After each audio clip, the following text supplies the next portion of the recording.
ಎಲ್ಲರಿಗೂ ಇಕ್ರಾ ನ್ಯೂಸ್ 24x7ಗೆ ಸ್ವಾಗತ. 207ನೇ ಭೀಮಾ ಕೋರೆಗಾಂವ್ ವಿಜಯೋತ್ಸವ ಕೋರೆಗಾಂವ್ ಯುದ್ಧ ಇತಿಹಾಸದಲ್ಲಿ ಮುಚ್ಚಿ ಹೋದ ಸಾಹಸದ ಘಟನೆ. 28,000 ಸೈನಿಕರನ್ನು ಕೇವಲ 500 ಜನ ಸೈನಿಕರು ಸೇರಿಕೊಂಡು ಸೋಲಿಸಿದ ಕದನ.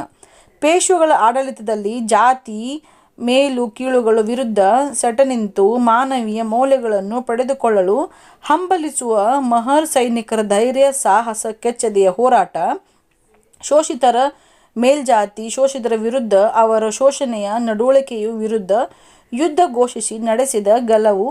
ಅದು ಭೀಮಾ ತೀರದಲ್ಲಿ ನಡೆದಿದ್ದರಿಂದ ಅದು ಇತಿಹಾಸದಲ್ಲಿ ಭೀಮಾ ಕೋರೆಗಾಂವ್ ಯುದ್ಧವೆಂದು ಪ್ರಸಿದ್ಧವಾಗಿದೆ. ಇದರ ಅಂಗವಾಗಿ ಬಾಗಲಕೋಟೆ ಜಿಲ್ಲೆಯ ರಬಕವಿ ಬನಹಟ್ಟಿ ತಾಲೂಕಿನಲ್ಲಿ ಮಾಲಿಂಗ್ಪುರ್ ನಗರದಲ್ಲಿ ಪ್ರಪ್ರಥಮ ಬಾರಿಗೆ 2007ನೇ ಭೀಮಾ ಕೋರೆಗಾಂವ್ ವಿಜಯೋತ್ಸವವನ್ನು ಆಚರಿಸಲಾಯಿತು.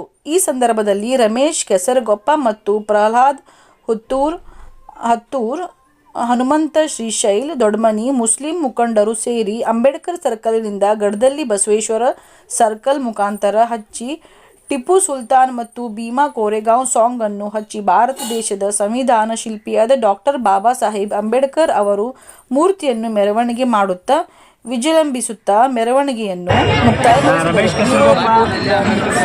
ರವಿವಾಸಿ ಮಾದಿಗ ಸಮಾಜ ಅಧ್ಯಕ್ಷರು ನಾವು ಇಲ್ಲೆಲ್ಲ ನಿಂತಾರೆಲ್ಲ ಹಿರಿಯರು ನಮ್ಮ ಮಾದಿಗ ಸಮಾಜ ಅಧ್ಯಕ್ಷರು. ಇವತ್ತು ಒಂದು 207ನೇದು ಭೀಮಾ ಕೋರೆಗಾಂವ್ ವಿಜಯೋತ್ಸವ ದೊಡ್ಡ ಪ್ರಮಾಣದಲ್ಲಿ ಇವತ್ತು ಆಚರಿಸಿದ್ವಿ. ದಿನ ಮಾಲಿಂಗ್ಪುರಲ್ಲಿ ಈ ದಿವಸ ನಾವು ಆಚರಿಸಬೇಕಾದ್ರೆ ನಮ್ಮ ಹಿರಿಯರು ನಮ್ಮ ಯುವಕರು ಕೂಡಿಕೆರೆಯಿಂದ ಯಶಸ್ವಿ ಮಾಡ್ಯಾರು. ಮತ್ತು ಈ ಮಾಲಿಂಗ್ಪುರಲ್ಲಿ ನಮ್ಮ ಮುಸ್ಲಿಂ ಸಮಾಜ ಆಗಲಿ ಲಿಂಗಾಯತ್ ಸಮಾಜ ಆಗಲಿ ಎಲ್ಲ ಸಮಾಜದಲ್ಲಿ ಯಾವುದೋ ಒಂದು ಕಾರ್ಯಕ್ರಮ ಬಂದು ಯಶಸ್ವಿ ಮಾಡ್ತಾರೋ. ನಮ್ಮ ಮಾದಿಗ ಸಮಾಜ ಆಗಲಿ ಜಾತಿ ಪಾತಿ ನಮ್ಮ ಮಾಲಿಂಗ್ಪುರ ನಡೆಯಲ್ಲ. ಮಾಲಿಂಗೇಶ್ವರ ಜಾಗ ಇದು ದೊಡ್ಡ ಜಾಗ. ಎಲ್ಲರೂ ಜಾತ್ರೆ ಬಂದು ಮುಸ್ಲಿಮ್ಸ್ಗೂ ಮಾಲಿಂಗೇಶ್ವರ ಜಾತ್ರೆ ಮಾಡ್ತಾರೋ. ಗುಡಿಯಾಗ ಹೋಗಿ ನಾವು ಫಸ್ಟ್ ಮಾಲಿಂಗ್ಪುರ ಅಂಥ ಪವಿತ್ರ ಸ್ಥಾನದಲ್ಲಿ ನಮ್ಮ ಜಾತ್ರೆ ಎಲ್ಲ ಸಮಾಜದವರು ಕೂಡಿಕೆಯಿಂದ ಯಶಸ್ವಿ ಮಾಡಿಕೊಟ್ಟಿದ್ದಾರೆ. ಎಲ್ಲ ಗೌಡರಾಗಲಿ ಲಿಂಗಾಯತ್ ಸಮಾಜ ಆಗಲಿ ಎಲ್ಲ ಸಮಾಜದವ್ರು ನಮ್ಮ SC ಅಂದರೆ ಅವ್ರು ಎಂದೂ ಶೀಲ ಮಾಡಿಲ್ಲ. ನಮ್ಮ ಊರಲ್ಲಿ ನಡೆಯಲ್ಲ. ಎಲ್ಲರೂ ಒಬ್ರಿಗೊಬ್ರು ಕೈ ಹಿಡಿದು ಕೇರಿ ಜಾತ್ರೆ ಮಾಡ್ತಾರೋ. ಈಗ ಜಾತ್ರೆ ಮುಂದೆ ಮಾಡ್ಕೊತ ಹೋಗೋಣ ಅಂತ ಕೇಳಿದ್ರೆ ಎಲ್ಲ ಹಿರಿಯರಿಗೆ ಮುಖಂಡರಿಗೆ ಸಮಾಜದವ್ರಿಗೆ ಬೇಡ್ಕೊಂತ ಕೇಳಿದ್ದಿಲ್ಲ. ಎರಡು ಮಾತು ಮುಗಿಸ್ತು. ತುಂಬ